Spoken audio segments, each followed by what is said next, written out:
Salam sehat buat anak kelas 11. Berjumpa lagi dengan Bapak Josman Saragi dalam pembelajaran agama Katolik.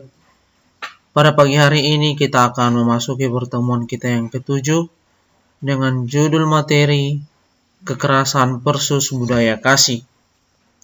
Pertama sekali kita harus mengetahui bagaimana budaya kasih itu mengalahkan kekerasan.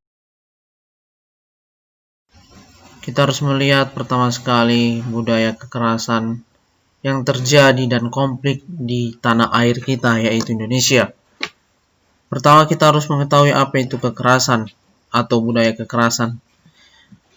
Budaya kekerasan merupakan nilai-nilai budaya yang digunakan untuk membenarkan dan mengesahkan penggunaan kekerasan langsung atau tidak langsung. Wujud dari kekerasan kultural adalah pidato para pemimpin, dalil-dalil dalam agama, dan beragam poster yang membangkitkan dorongan untuk menjalankan kekerasan, sehingga kekerasan ini menjadi sah secara budaya dan mendapatkan legitimasi. Yang pertama, kita harus mengetahui apa itu kekerasan langsung. Kekerasan langsung yaitu kekerasan yang dilakukan oleh satu atau sekelompok aktor kepada pihak lain dengan menggunakan alat kekerasan dan seringkali lebih bersifat fisik dan secara langsung. Jelas siapa subjek dan siapa objek. Kedua, kekerasan tidak langsung. Kekerasan tidak langsung yaitu kebalikan dari kekerasan langsung, di mana lebih bersifat fisikis, seperti contoh kasus gizi buruk. Itu bukan akibat ulah kekerasan yang dilakukan secara langsung, tetapi lebih kepada akibat tatanan sistem politik, sosial budaya, dan juga ekonomi yang tidak adil atau tidak seimbang dalam menjalankan perannya. Macam-macam kekerasan. Ada 9 macam. Yang pertama, kekerasan kultural atau kekerasan secara etnis budaya. Dan yang kedua, kekerasan secara etnis. Ketiga, kekerasan keagamaan. Keempat, kekerasan gender atau jenis kelamin. Kelima, kekerasan politik. Keenam, kekerasan militer. Ketujuh, kekerasan terhadap anak-anak. Kedelapan, kekerasan ekonomi. Dan kesembilan, kekerasan lingkungan hidup. Dan kita harus mengetahui terlebih dahulu bagaimana resolusi konflik itu terjadi. Resolusi konflik itu terjadi karena menawarkan terlebih dahulu dan mengetahui jenis kekerasan yang terjadi. Jika kekerasan yang terjadi adalah kekerasan tidak langsung, maka yang paling tepat digunakan adalah memutuskan mata rantai yang menyebabkan terus-menerusnya kelangsungan hidup. Kita lanjut. Mengembangkan budaya non-violence dan budaya kasih. Usaha-usaha dalam membangun budaya kasih sebelum terjadi konflik dan kekerasan, yaitu banyak konflik dan kekerasan terjadi karena terdorong oleh kepentingan tertentu. Fanatisme kelompok sering disebabkan oleh kekurangan pengetahuan dan merasa diri terancam oleh kelompok lain. Untuk itu, perlu diusahakan beberapa hal sebagai berikut. Yang pertama, berdialog dan komunikasi.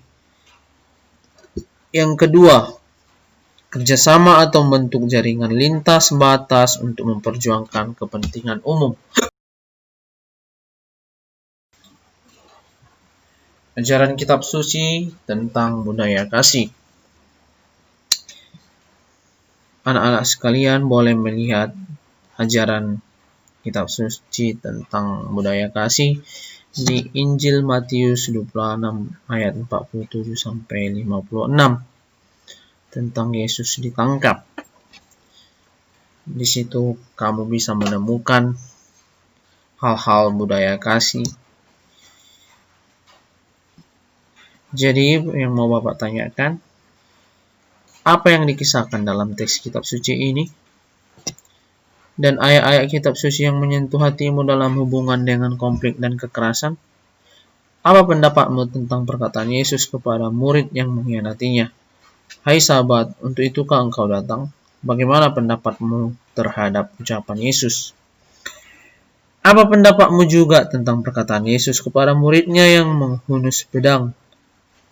Yang dikatakan Yesus kepada Simon Petrus, masukkan pedang itu kembali ke dalam sarungnya, kata Yesus kepada Simon Petrus pada saat itu. Sebab barang siapa menggunakan pedang, dia akan binasa oleh pedang. Dan yang terakhir, sebutkan dan jelaskan teks-teks dalam kitab suci yang menceritakan tentang Yesus yang mengajarkan kita untuk tidak menggunakan kekerasan, tetapi dengan mencintai musuh-musuh kita. Baik anak-anak kelas 11, untuk tugas agama Katolik dalam pertemuan ke-7 ada 4. Yang pertama, jelaskanlah sebab akibat terjadinya kekerasan di Indonesia. Yang kedua, jelaskan menurut pemahaman kamu tentang kasih kepada musuh menurut Injil Lukas 6 ayat 27-36. Yang ketiga, berikan contoh-contoh dari Yesus dan tokoh lain yang menunjukkan kasih kepada musuh. Yang keempat, jelaskanlah bagaimana keberanian memerangi kekerasan dengan kasih. Sekian dan terima kasih. Selamat mengerjakan, selamat pagi. Tetap semangat dalam pembelajaran daring. Tuhan Yesus memberkati.